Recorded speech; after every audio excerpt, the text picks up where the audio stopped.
Hey, this is attorney Elizabeth Potts Weinstein, and I'm doing a series on what services I use for my businesses. I actually have more than one business, and so I have to select all kinds of different services, especially because I run it completely virtually and I don't have a physical location. So one of the things that I need that you might need also is a mailing address. I actually have two different businesses. I have an LLC that runs all my YouTube channels, and then I have a law firm that is for all my legal work. So I have two different services that I use, and it's because I have different needs. And this is something that's really important for you to think about when you have a small business and you need a mailing address, is what actually are your specific needs. So let's take first my YouTube channel business. So I have an LLC that owns all my YouTube channels. I get no mail, okay? I get no mail.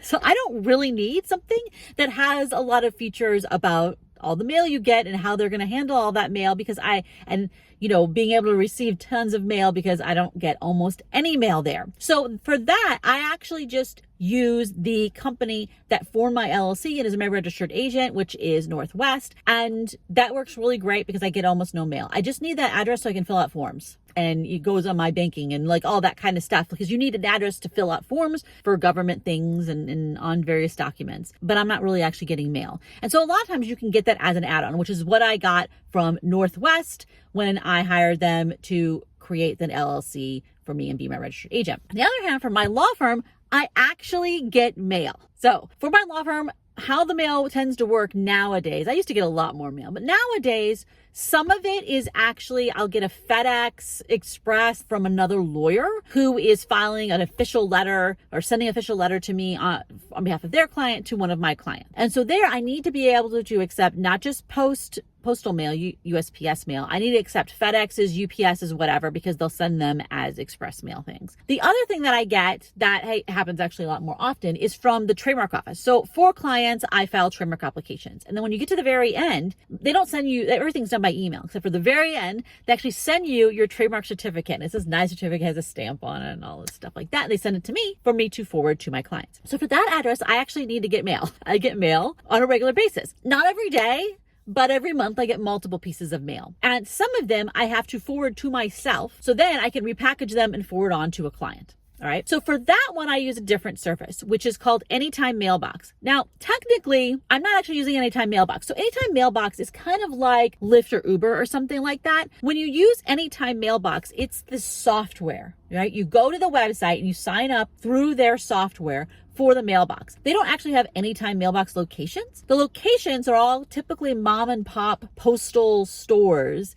that have mailboxes that you can go there in person and everything to just get a mailbox in person if you want. But the nice part with the Anytime Mailbox is that it is this app. It is this system where all your mail is scanned, and then, you can elect to have the mail scanned. They will just scan the outside, and you can tell them whether or not you want them to open up the mail and scan the inside. And then you can tell them whether or not they should shred it, they should recycle it if it's like junk mail, or if they should forward it to you at your address. Some of them also have other features where they'll like deposit checks for you and stuff like that. I mean, it all depends on what package you get and what the address is. The big thing about all these mailing services, all these virtual mailbox services, is you have to figure out what services do you need, what do they provide, and what does that cost? So for example, I would not recommend any of these services if you're selling products that get returned, because typically the fees to handle all those boxes are going to be way too much money. Then I would probably have a PO box to handle that. It's most likely what I do. Maybe a UPS store, but I wouldn't have that for something where you're going to get a lot of packages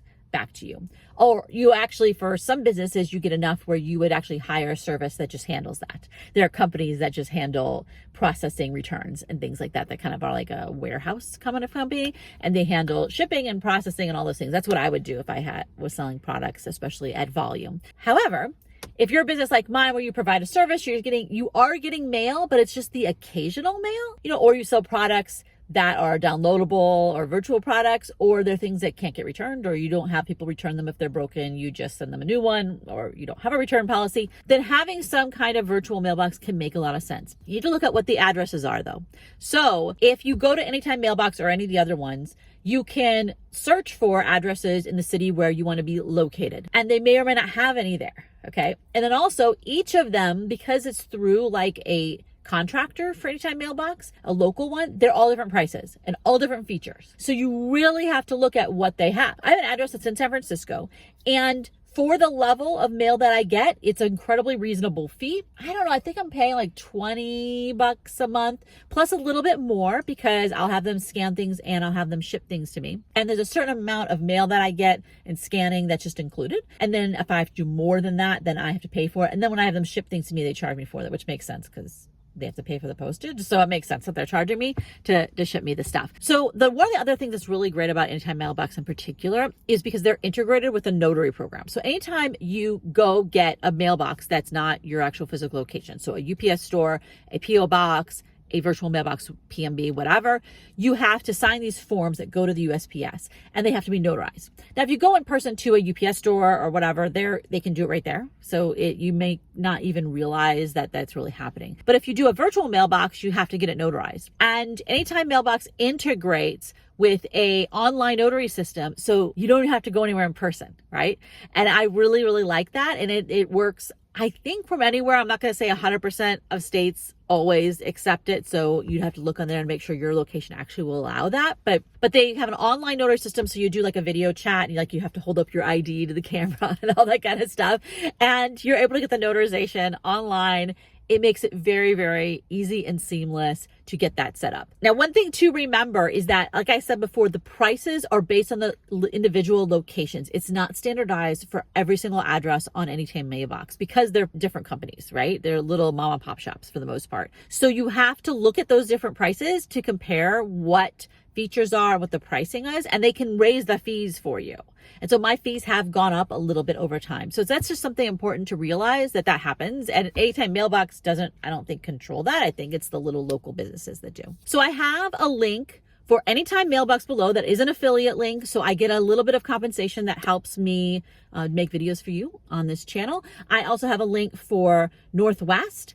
And if you wanted to use them for whatever services, but also for an address service to combine, I wouldn't hire them just to do the address. It would be more like if you want to combine it with registered agent services or forming your LLC or any of that stuff. And I'm also an affiliate for them, which also helps to support the channel. But of course, you don't need to use those links. You can always just search those names and go straight to them. So again, this is attorney Elizabeth Potts Weinstein. If you have any questions about a virtual mailbox, whether that makes sense for you, feel free to put them in the comments below and I'll try to point you in the right direction. Thumbs up if you found this video helpful. Subscribe for more videos like this. And thank you all for watching. Talk to you next time. Bye-bye.